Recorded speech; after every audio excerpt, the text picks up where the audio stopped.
Imagina por un momento que pudieras atravesar cualquier tormenta sin quebrarte. No porque el mundo cambió, sino porque vos cambiaste. ¿Y si la verdadera libertad no se encontrara en tener más, sino en necesitar menos?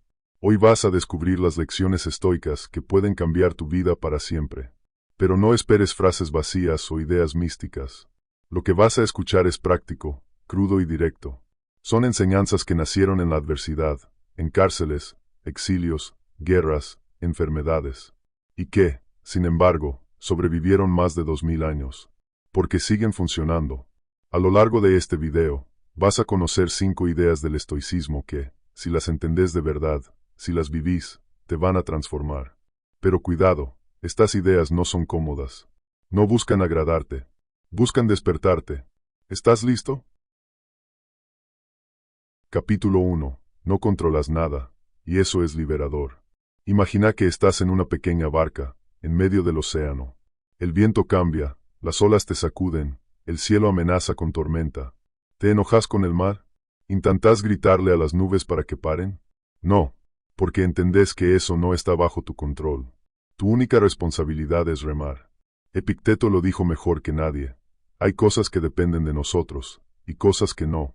¿Y sabes cuál es el problema? Que invertimos nuestra energía, nuestras emociones, en lo que no depende de nosotros. Lo que dicen los demás. Lo que hace el gobierno. Si llueve o no. Nos agotamos luchando contra la realidad, en lugar de trabajar en nuestra actitud. La clave estoica es simple. No se trata de resignarse, sino de aceptar. Aceptar lo que no controlas, para poder actuar con fuerza sobre lo que sí controlas. Y lo único que de verdad podés controlar es tu mente, tus decisiones, tu carácter. Ahora pensalo, ¿cuánta energía estás perdiendo hoy en cosas que no dependen de vos?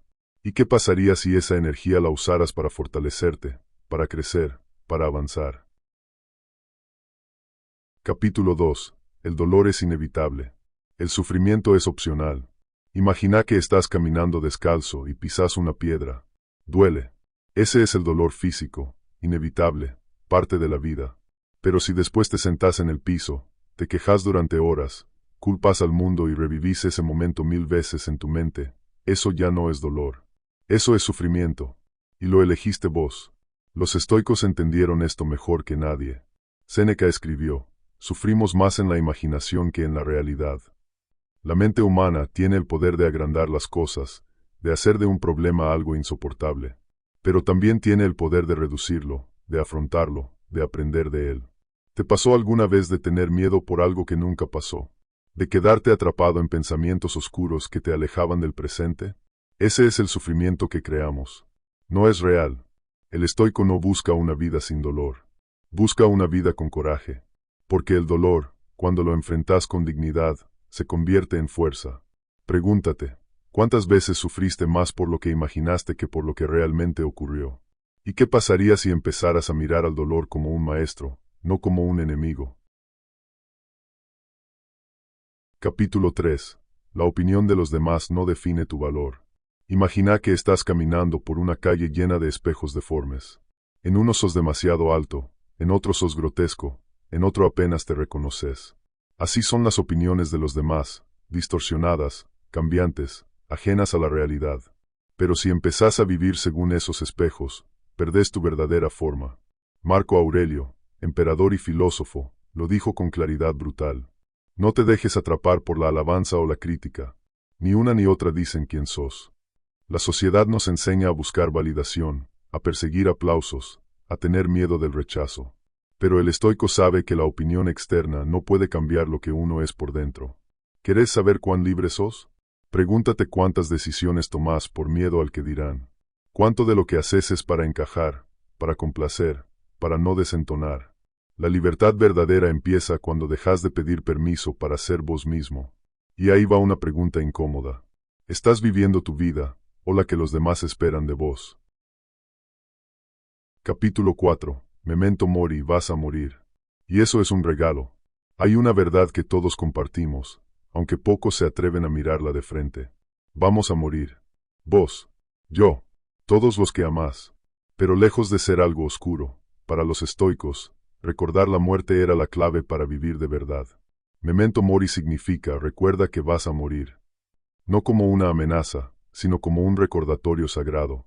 Cada vez que te distraes en tonterías, cada vez que dejas para mañana lo que importa, cada vez que vivís como si fueras eterno, olvidas esta verdad. Y cuando la olvidas, dejas de vivir. Séneca lo decía así: no es que tengamos poco tiempo, sino que perdemos mucho.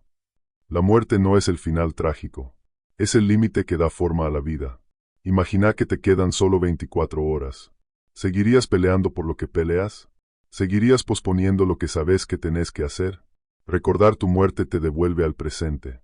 Te enfoca, te despierta, te obliga a preguntarte: ¿estoy viviendo como alguien que sabe que no tiene tiempo que perder? Capítulo 5. La virtud es el único bien verdadero. En un mundo obsesionado con el éxito, el poder y el placer, los estoicos eligieron otro camino. Un camino más difícil, pero más profundo. Para ellos, la única verdadera riqueza era la virtud, la integridad, el coraje, la justicia, la sabiduría. Porque podés perder tu trabajo, tu casa, tu salud, incluso a tus seres queridos.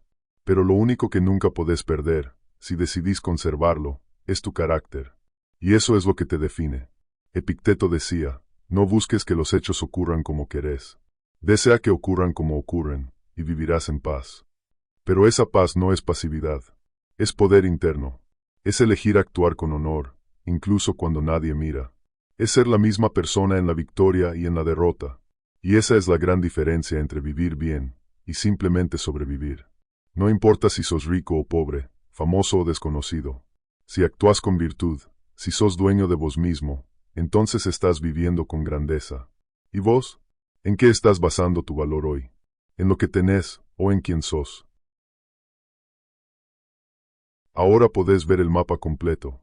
Primero, aprendiste que no controlas el mundo, pero sí controlas tu mente. Después, que el dolor va a venir igual, pero el sufrimiento lo elegís vos. Que la opinión ajena no dice nada de vos. Que la muerte no es enemiga, sino maestra. Y que tu verdadero poder no está en lo que posees, sino en tu virtud. Pero, ¿por qué estas ideas pueden cambiarte la vida? Porque cambian tu eje. El mundo externo ya no tiene el poder de sacudirte como antes. De repente, podés perderlo todo, y no perderte a vos mismo. Los estoicos no eran fríos, ni duros, ni insensibles. Eran profundamente humanos. Lloraban, se enojaban, sufrían, pero no se quedaban ahí. Se entrenaban para volver a su centro, para recordar, en medio del caos, que la paz no está afuera, está adentro. Y lo más poderoso es esto: no necesitas ser filósofo, ni rico, ni sabio para vivir con estos principios.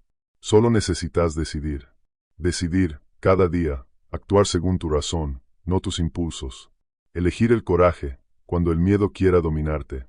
Elegir el autocontrol, cuando la rabia te invada. Elegir lo justo, aunque nadie te aplauda. Esa es la vida estoica. Y no es fácil, pero es libre. Entonces ahora, con todo lo que escuchaste, ¿vas a seguir esperando que el mundo cambie para estar en paz? ¿O vas a empezar a cambiar vos, para hacer la paz en medio del mundo?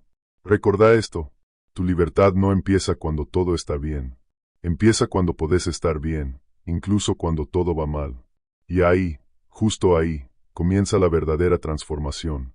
No porque aprendiste algo nuevo, sino porque recordaste algo que ya sabías, en el fondo, que sos más fuerte de lo que creías, y que siempre fuiste capaz de vivir como un verdadero estoico.